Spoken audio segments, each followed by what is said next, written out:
यीशु मसीह के पाक और अजीम नाम में आप तमाम कलाम सिद्क देखने वालों की खिदमत में सलाम पेश करता हूं और आप लोगों के लिए खुदावंद की हुजूरी से बरकत की दुआ करता हूं। आपने इस चैनल को प्रोमोट करने के लिए लाइक किया, शेयर किया, सब्सक्राइब भी किया। सो खुदावंद आप सबको बरकत दे और ये आपका कलाम के फैलाव में हिस्सा है। सो आज की नई वीडियो, नया मैसेज भी बहुत अहम है। पिछला मैसेज जो मैंने आपकी खिदमत में पेश किया, आज का मैसेज भी बहुत अहम है। सो खुदा के पाक कलाम को पढ़ेंगे। मुकाशवा की किताब 22वां बाब और 8वीं आयत और 9वीं आयत। मैं वही यूहन्ना हूँ जो इन बातों को सुनता और देखता था, और जब मैंने सुना और देखा तो जिस फरिश्ता ने मुझे ये बातें दिखाई, मैं उसके पांव पर सजदा करने को गिरा। 9वीं आयत। उसने मुझसे कहा, खबरदार ऐसा ना कर, मैं भी तेरा और तेरे भाई नबियों और इस किताब की बातों पर अमल करने वालों का हम खिदमत हूं। खुदा ही को सजदा कर। जब ही की बात आती है तो फिर इसका मतलब है कोई और इस लायक नहीं है। खुदा ही को सजदा कर तो बड़ी वाजिया है कि खुदा सजदों के लायक है। इज्जत, तमजीद और हमद सिर्फ और सिर्फ खुदा के लिए है और किसी के लिए रवा ही नहीं है, क्योंकि खालिक ही के लिए तमजीद है, इज्जत है, सजदे हैं, किसी मखलूक के लिए नहीं है। ये मैं इस तरह के मैसेजेस जो है वो एक बोझ के साथ और एक विजन के साथ जो है वो आपकी खिदमत में पेश कर रहा हूं, ताकि हम में से कोई खुदा के गज़ब के नीचे ना आ जाए। खुदा का गज़ब ऐसे लोगों पर रहता है जो जिंदा खुदा को छोड़कर किसी और को यानी मखलूक को या किसी और को सजदा करते हैं और उसकी प्रस्तिश करते हैं। मैं खुदा के कलाम में से खुरूज की किताब 20वां बाब जो 10 अहकाम है उसमें से दूसरा हुक्म जो है वो आपकी खिदमत में खुदा के कलाम में से पढ़ता हूं। 20वें बाब की 3री आयत, दूसरा हुक्म। मेरे हजूर तू गैर माबूदों को ना मानना, तू अपने लिए कोई तराशी हुई मूरत ना बनाना। चले सजदों की तो बात की है। पहली तो बात है तू अपने लिए कोई तराशी हुई मूरत ना बनाना, ना किसी चीज की सूरत बनाना, और जो ऊपर आसमान में या नीचे जमीन पर या जमीन के नीचे पानी में है, तू उनके आगे सजदा ना करना और ना उनकी इबादत करना, क्योंकि मैं खुदामन तेरा खुदा गयूर खुदा हूं, और जो मुझसे अदावत रखते हैं उनकी औलाद को 3री और 4थी पुश्त तक बाप दादा की बदकारी की सजा देता हूं, और हजारों पर जो मुझसे मोहब्बत रखते और मेरे हुक्मों को मानते हैं रहम करता हूं। किन पर रहम है? जो मेरे हुक्मों को मानते हैं। ना करने वालों पर नहीं, ना करने वालों पर खुदा का गजब है। दलीलें देना इस तरह से यूं और यूं और यूं, क्लियर है, वेरी क्लियर है। ना बनाना, ना करना, खुदा ही को सजदा कर, तो फिर दूसरी और तीसरी बात और कोई दलील और कोई जवाज बनता ही नहीं है। इतनी सादा सी बात है, इतनी सीधी सी बात है, जिसको गड़मड़ करके और कलाम के अंदर मेजिश करके लोगों के सामने रख दिया। खुद तो गजब के नीचे हैं ही, खुद तो गजब के नीचे हैं ही, लेकिन उनको जो इनके पैरोकार हैं उनको भी अपने पीछे लगाकर बुतों के पीछे लगा दिया और जिंदा खुदा को छोड़कर मूरत अपने ही हाथ से बनाते और फिर उसके आगे मन्नतें मानते हैं। जब मत मारी जाती है, रोमियो के खत में लिखा हुआ है, जिन्होंने खुदा को पहचानना नापसंद किया, खुदा ने भी उन्हें नापसंदीदा अकल के हवाले कर दिया ताकि नालायक हरकतें करें। ये जब कोई खुदा की तरफ से छोड़ दिया जाता है ना, अपने ही हाथ से बनाए हुए बुत को, जिसे अपने हाथ से बनाता है, फिर अपने ही हाथ से उसे संवारता है और फिर उसके ऊपर दुपट्टे चढ़ाना और फिर उसके गले में चेन डालना, पता नहीं क्या क्या मौजें तो उनकी हैं जो ये बनाकर लोगों के सामने पेश कर रहे हैं। सब कुछ आ रहा है, कोई कानों की वो बालियां डाल रहा है कोई हार पहना रहा है, कोई ताज पहना रहा है, कोई दुपट्टे चढ़ा रहा है। और ये सारी अगर करना है तो जाके देखो जरा सैलाब अब में कितने लोगों का क्या कुछ बर्बाद हो गया है। एक बुत के आगे दुपट्टे और एक बुतों के आगे ये सारा कुछ चढ़ाने से बेहतर है जाकर किसी गरीब की मदद करें, किसी को जाकर देखें सैलाबों में क्या हशर हुआ है। आप जाकर देखें, खुदावंद आपको अजर देगा इसका। गरीब की कलाम में लिखा है, मैं नंगा था और तुमने मुझे कपड़ा ना पहनाया, मैं भूखा था तुमने मुझे खाना ना खिलाया। और लोग कहेंगे ये कब हुआ?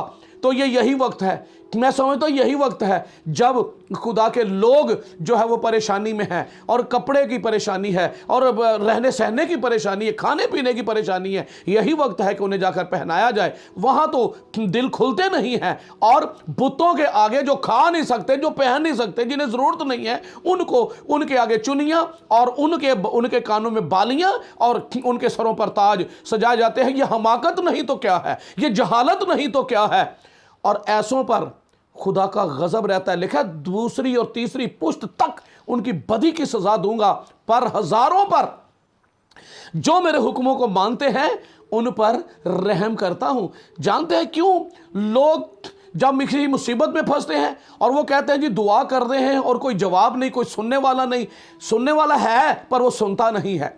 पर जो खुदा के लोग, जो खुदा ही के आगे सजदा करने वाले, जो उसकी वर्शिप करने वाले, उनके लिए लिखा है ज़बूर 91, वो मुझे पुकारेगा और मैं उसे जवाब दूंगा। क्योंकि जिंदा को पुकारोगे तो जिंदा जवाब देगा, बुत तो जवाब नहीं देगा ना। तो बुत किसी को क्या देगा? बुत कोई ना सुनता है ना बोलता है। तो जिंदा खुदा, जो उसने फरमाया मेरा हाथ छोटा नहीं हो गया जो बचा ना सके, और मेरा कान बारी नहीं हो गया। असल प्रॉब्लम यह है कि आपने खुदा को पुकारा कब है। मैं उनकी बात कर रहा हूं जो बुतों के आगे जाके मन्नतें मांगते हैं, जो बुतों के आगे औलाद मांगते हैं, जो बुतों के आगे जाकर सजदे होकर और पूरी कौम को कलीसिया के अंदर बर्बादी जो लेकर आया है वो इसका जिम्मेदार है। और गजब है ऐसे लोगों पर भी, और जो कलीसिया में बुत को जिन्होंने शामिल किया। मैंने पिछले मैसेज में इसी तरह का था, आज उसकी और वजाहत आपकी खिदमत में पेश कर रहा हूं। एजबेल का अंजाम क्या हुआ? क्योंकि वो कलीसिया के अंदर, इसराइल के अंदर बुत बाल का मंदिर बन गया सामरिया के अंदर, और बुतों की परस्ती शुरू हो गई। वो अपने नबियों को भी उस मुल्क में ले आई और वो वहाँ पर पूजा पाठ का सिलसिला शुरू हो गया। इसराइल और यहूदा ऐसे ही ये असीरी में नहीं चले गए, असूर के हाथों इसराइल और फिर यहूदा बाबल के हाथों असीर हो गया और बर्बाद हुए, कत्ल किए गए, आग में डाले गए, मारे गए तलवार से। क्यों ऐसा हुआ? क्योंकि खुदा उनके दरमियान में नहीं, खुदा का हाथ उठ चुका था। और क्या एजबल का हवाला देते हुए मैं ये बयान करना चाहता हूं कि ऐसों का अंजाम क्या होगा। आइए सलातीन की किताब में से मैं आपके लिए ये हवाला पढ़ता हूं। सलातीन की पहली किताब 21वां बाब 21वीं आयत, देख मैं तुझ पर बला नाजल करूंगा। ये अखीयब से खुदा ने कहा, अखीयब से, क्योंकि ये सारी बदी उसने की थी। देख मैं तुझ पर बला नाजल करूंगा और तेरी पूरी सफाई कर दूंगा, और अखीयब की नस्ल के हर एक लड़के को, यानी हर एक को जो इसराइल में बंद है और उसे जो आज़ाद छूटा हुआ है, काट डालूंगा। और तेरे घर को नबात के बेटे युरबाम के घर और अखिया के बेटे बादशाह के घर की मानद बना दूंगा, उस गुस्सा दिलाने के सबब से जिससे तूने मेरे गजब को भड़काया और इसराइल से गुनाह कराया। और खुदावंद ने एजबल के हक में भी ये फरमाया कि यजरेल की फसील के पास कुत्ते एजबल को खाएंगे।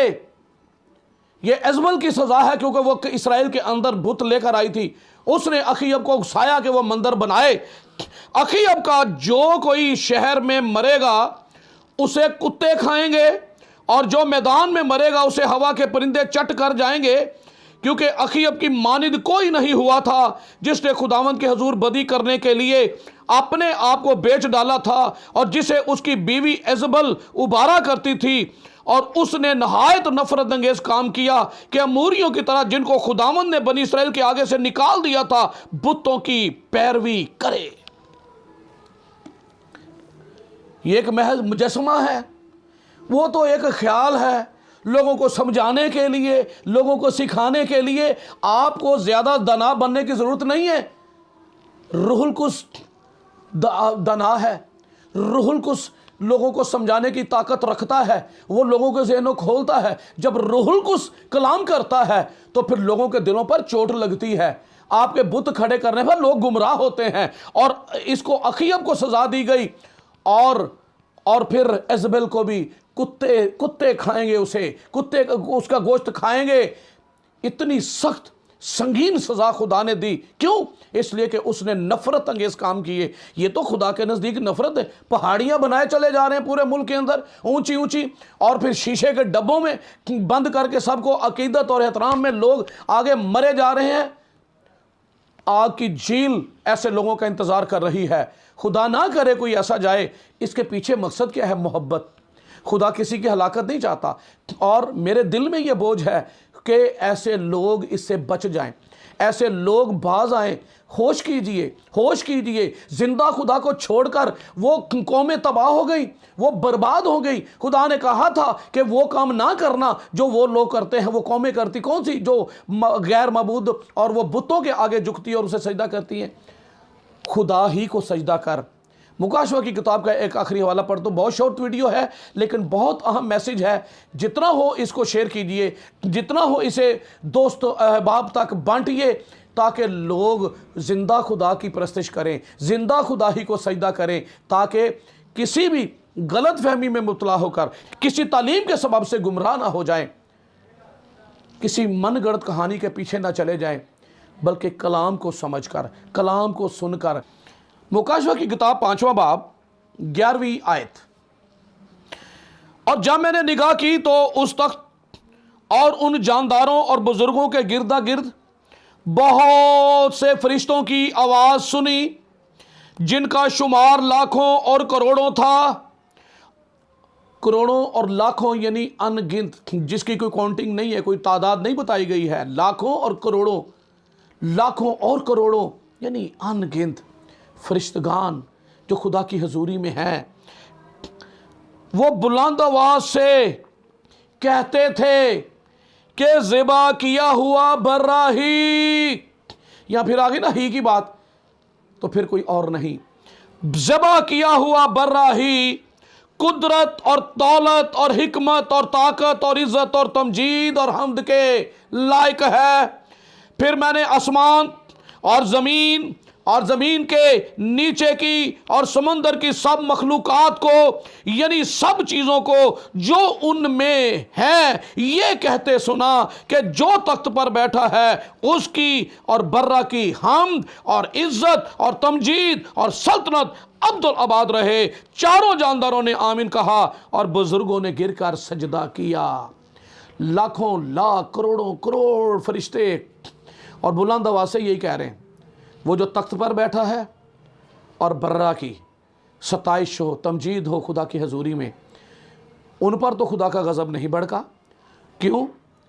जो तख्त पर बैठा है और बर्रा, क्योंकि बर्रा खुदा की ज़ात है, बर्रा खुदा का बेटा है, बर्रा खुदा का कलमा है, यसू खुदा का कलमा है। इसलिए वो खुदा का कलमा है, वो अज़ली कलमा है, इसलिए वो तमजीद के लायक है, वो इज़्ज़त के लायक है। लेकिन जो अज़ली नहीं है वो हरगिज़ सताइश और इज़्ज़त और तमजीद और सजदों के लायक नहीं। खुदावंद आपको इस कलाम के वसीला से बरकत दे। और आखिरी में यही कहूँगा, लिखा है खुदा ही को सजदा कर, कोई और इस लायक नहीं है। दरख्वास्त है हमेशा की तरह, अगर आप इस चैनल पर नए हैं तो इसको सब्सक्राइब करें और बेल के आइकन को भी दबा दें, ताकि आइंदा आने वाली वीडियो हर मैसेज आप तक पहुंच सके। खुदा तक वो बरकत दे। आमीन।